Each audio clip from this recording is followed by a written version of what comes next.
Hello and welcome to the Travel Show with me, Henry Golding, and this week we're taking a look back at 2015.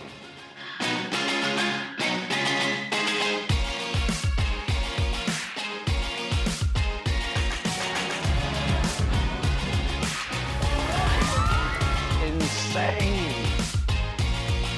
A quick glimpse at just some of our adventures from around the world this year. We clocked up to 50 countries in the past 12 months, and today we'll be bringing you some of our favorite stories again.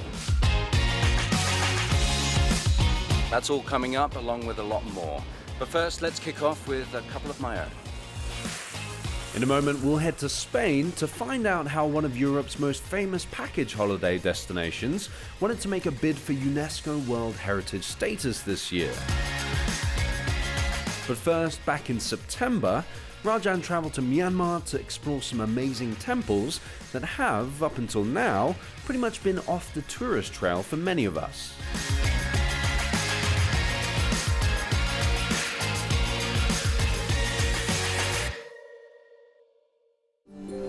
So here we are, Bagan, 42 square kilometres of monasteries, temples and pagodas with a claim to be Asia's largest archaeological site.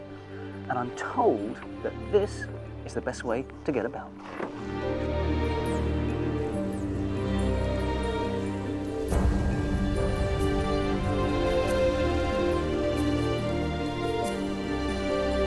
This was Myanmar's first capital and where Buddhism in the country began. Over 2,000 religious monuments dominate the landscape. This show-stopping scenery was largely hidden from the world during the years of military rule and is yet to be overrun by tourists. What an experience!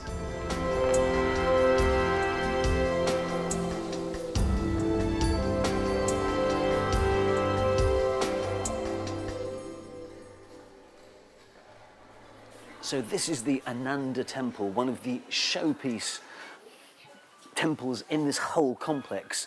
Supposed to be amazing. And I'm going to meet a man who, in a way, created tourism here way back in the 70s. And if anyone knows about the background, the history, the civilization here, it's this man.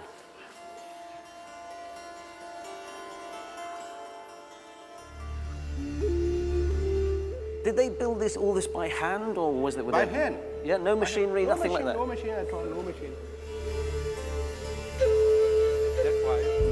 Atwin used to work in a fertilizer factory. But in 1971, he started showing tourists around in exchange for English lessons. Wow.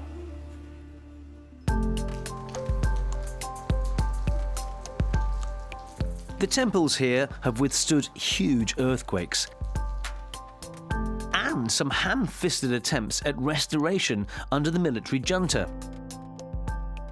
Some say that's why Bagan hasn't yet been awarded UNESCO heritage status.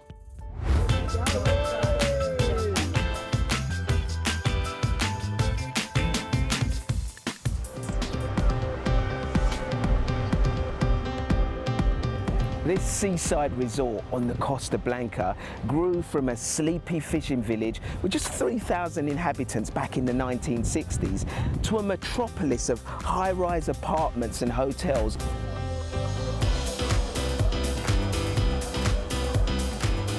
Tourism is its main industry, and city officials here are banking on this to help propel Benidorm into the realms of UNESCO World Heritage status. How can Benidorm compare to other UNESCO sites such as the Great Wall of China or Victoria Falls in Zimbabwe or the pyramids of Egypt? Yeah, sure, because you are used for years and years that from the UNESCO was done, that it was monuments. But we want to have it because if it will be possible, we will show to the world that the model of Benidorm is a good model, is a very sustainable model for the tourism. Benidorm's full of surprises and I think I'm about to get one. Oh, hello, what are you lot doing in here? Hello. What are you doing here? Don't you know you should knock before you come into a ladies' dressing room? You two are going to be in trouble, aren't you? Yeah. This show bar in the centre of Benidorm's old town is very popular. Gary Brown spent 10 years working as a nurse in the UK before deciding he'd had enough and jetted off to Spain to become a drag queen. I think a lot of people have this preconceived idea of Benidorm, but they tend to be the people that have never been. It can almost be, a bit of a snobby thing with people think, oh, Benidorm, I want to go there. Do you know what I mean? But they've never been. I say, well, have you ever been? No. I say, well, you can't criticise till you've been. Are you all having a good time? Yeah! More importantly, are you ready to be entertained? Yeah! Well, please put your hands together and make some noise for the one and only Jordan Rivers and Miss Shea! The idea to apply for UNESCO World Heritage status is still in its early stages and could take up to 6 years before Benidorm finds out if it's achieved the much desired UNESCO crown. So I guess we'll just have to wait and see if it's deserving of such a title.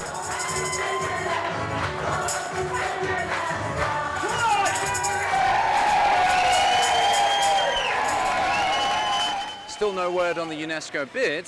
We'll let you know if Benidorm ends up joining the list of places like India's Taj Mahal and Stonehenge in the UK in 2016.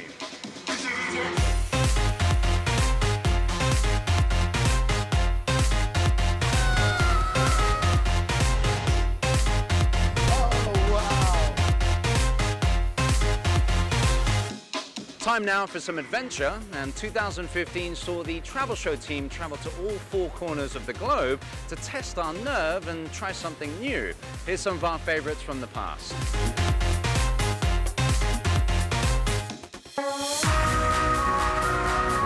I'm at Sky Jump, the country's highest base jump by wire. And it's not for the faint-hearted. Are you excited? Yes, and nervous. Yeah. Stylish. Especially if you're like me and have a fear of heights. Yep, this is very tight, yes. Just. There are a lot of safety checks, thankfully, What was I thinking? Okay. as I'm about to plummet more than 190 metres off the side of this tower. And I'd like to show everyone where you're about to go, all the way down there. Oh my God. That's where you're going. Don't look, don't look. This is really terrifying, I'm serious. And we're going to get you attached first. One on the front and one on the back, okay? Okay. Hang on. Perfect. And toes right up to the edge. You can do it. Oh. Try and look straight out. Try not to look down. I got you. Here's coming. 3, 2, 1, go!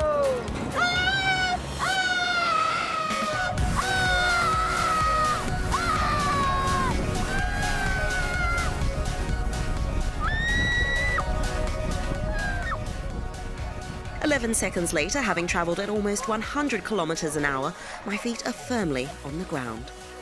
How was that? Terrifying. Yeah? Nice. I'm not doing it again. No. Minutes to go before my bout, and this is my opponent.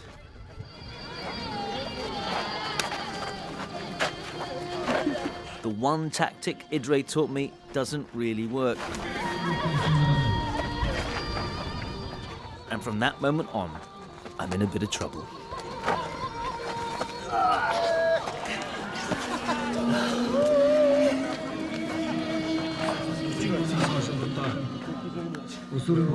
Good luck. Thank you.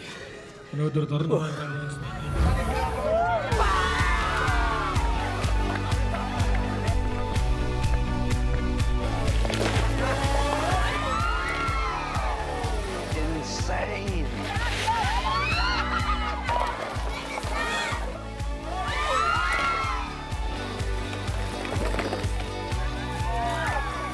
Yeah, that's Ligeron. Really? You see? That's Ligeron.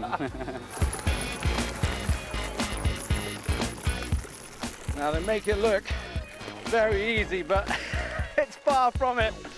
You've got to be careful of where you're heading because these tracks aren't straight lines and your speed just picks up a crazy amount, so you need to plant your feet down to slow you down.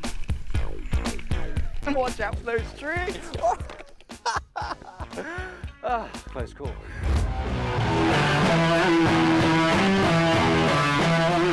Skinflint are one of Botswana's leading young heavy metal bands. Despite their aggressive appearance, everybody I meet here is quite friendly. These gigs take place monthly all around Botswana, and newcomers like me are welcome. It's like an expression, freedom of expression, power, independence. That's how I look at heavy metal. And it's also music that allows you to experiment a lot because it has no boundaries.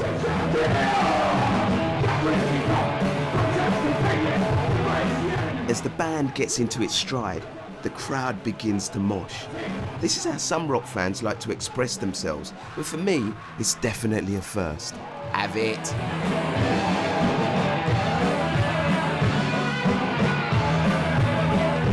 And this isn't just about dressing the part. This is a new generation claiming heavy metal as their own.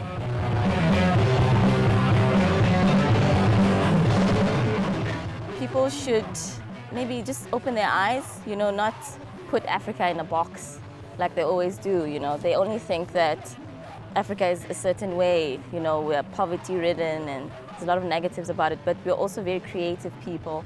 Even though it's not publicized much, there's a lot of talented musicians and artists in Africa, so I think Skinflint is an example of that.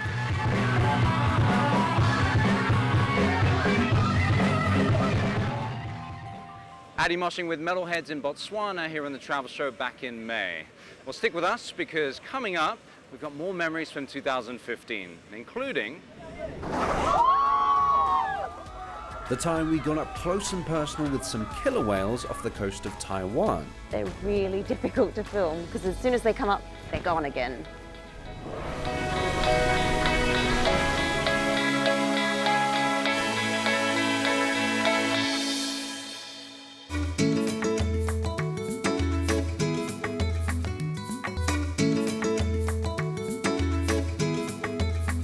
Personal highlights of the year had to be an amazing trip that I was lucky enough to make back in September to Kenya.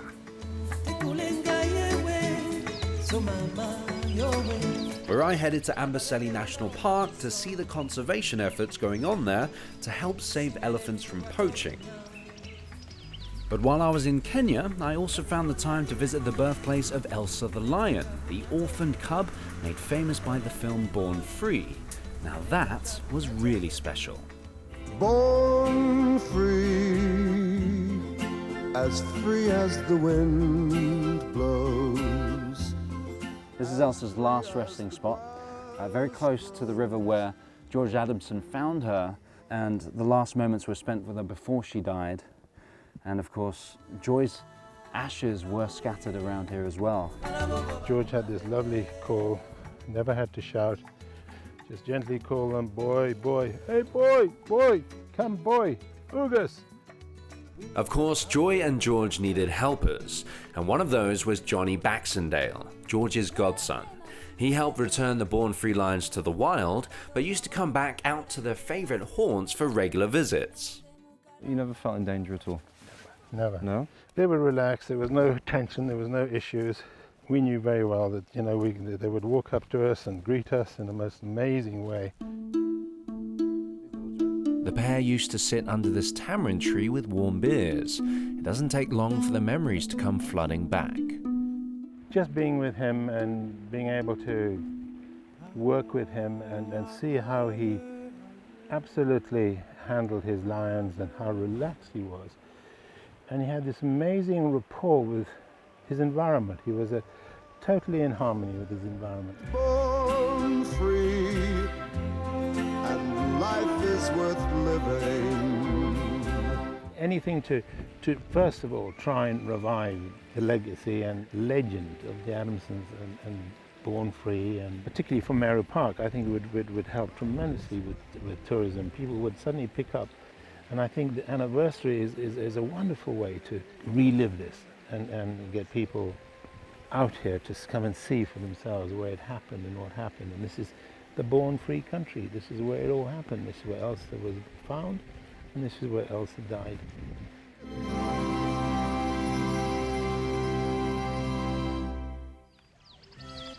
remembering Elsa on the 50th anniversary of the film that made her name synonymous with conservation. Now back in August, Carmen headed off on a volunteering break to Taiwan, where people wanting to get away from the city life for a few days helped to paint a local village a signature shade of orange. And in return, they get food and a bed, and if their luck's in, a truly remarkable encounter with some killer whales. So we're actually on a whale watching boat, but our guide says we're unlikely to see some whales, but we'll probably see some dolphins and a spectacular sunrise.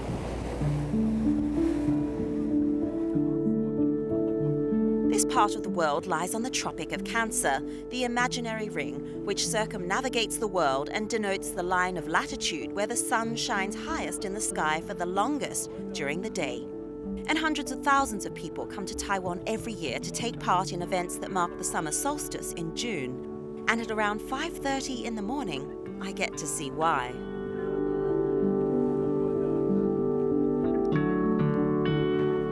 So we've been watching the sky change from a pale pink in the very early morning, and it's gradually getting brighter and brighter and more orange. And now we've got this blaze of sun here, which is making such a spectacular view. There's almost like a different shade of orange every minute. But fairly soon after the sunrise, we get our first glimpse of what we've really come to see: killer whales.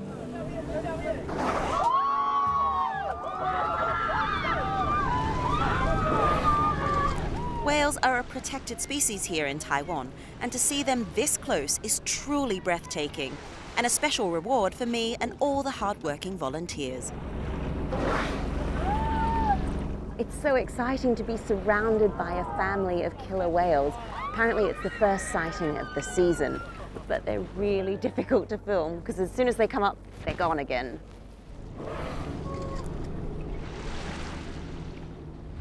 Truly stunning, and lucky to be able to get so close to those magnificent creatures.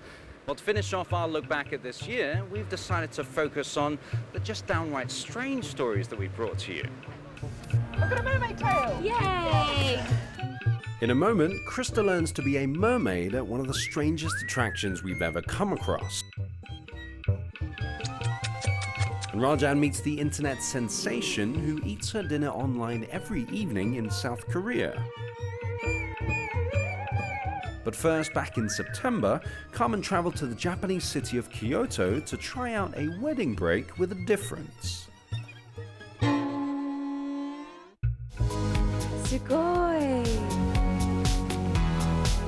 Wow, you look like a princess. How do you feel?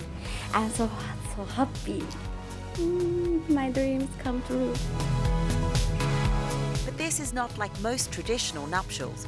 It's in fact a wedding for one. Keiko was married 12 years ago, but back then she and her husband couldn't afford a proper ceremony and banquet. Then life got busy, Keiko got pregnant, and a wedding fell by the wayside. While today is a day of excitement for Keiko, it's also tinged with a little sadness. It would have been a lot better if my husband and son had been able to come.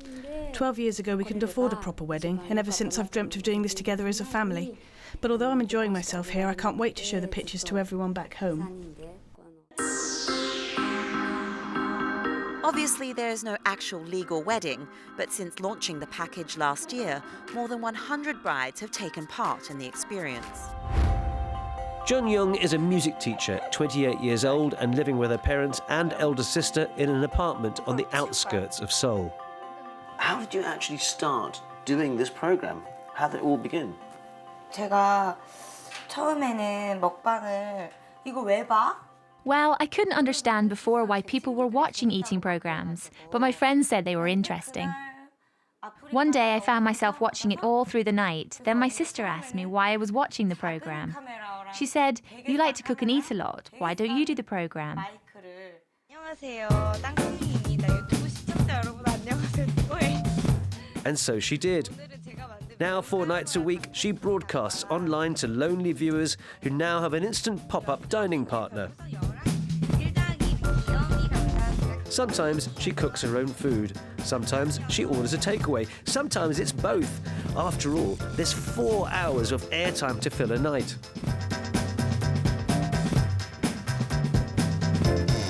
It's minutes before tonight's transmission starts. John Young is not the only one doing this. Around the country, thousands of others are about to host their own similar shows.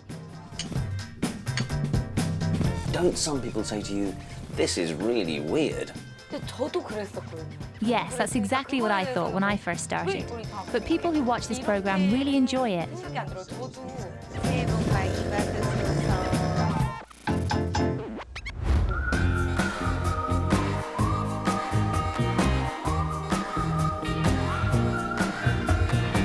These are the Wikiwachi mermaids, who perform underwater acrobatics for audiences in this auditorium, built into the side of a natural spring. Each year, hundreds of thousands come to the park to see them, including plenty of wide-eyed youngsters and not so young.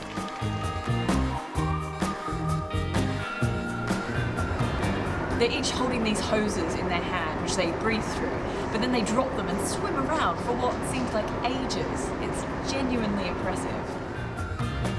So do you think I could be a mermaid? Yes, that would be awesome. I'd love to take you in and teach you how to do it. I really doubt I'll be able to do it, but... You'll be fine, trust me. I'll be right there with you. So. Okay. So, one rather undignified costume change later... I've got a mermaid tail! Yay! Ready? Yeah. Okay, 1, 2, 3. Whoa! It's really cold. Alright, oh, hang on. Yeah, okay. You good? Yeah. Look at her, she's like, I got this, I got it. That's okay, I can mermaid crawl.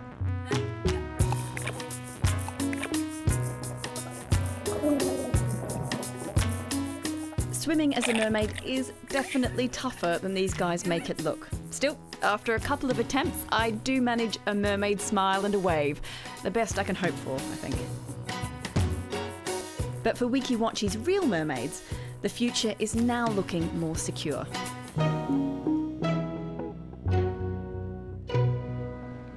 Well, that's it for our look back at 2015 here on The Travel Show. Thank you for joining us on all of our travels throughout the year, and we do hope that you head out with us again in 2016.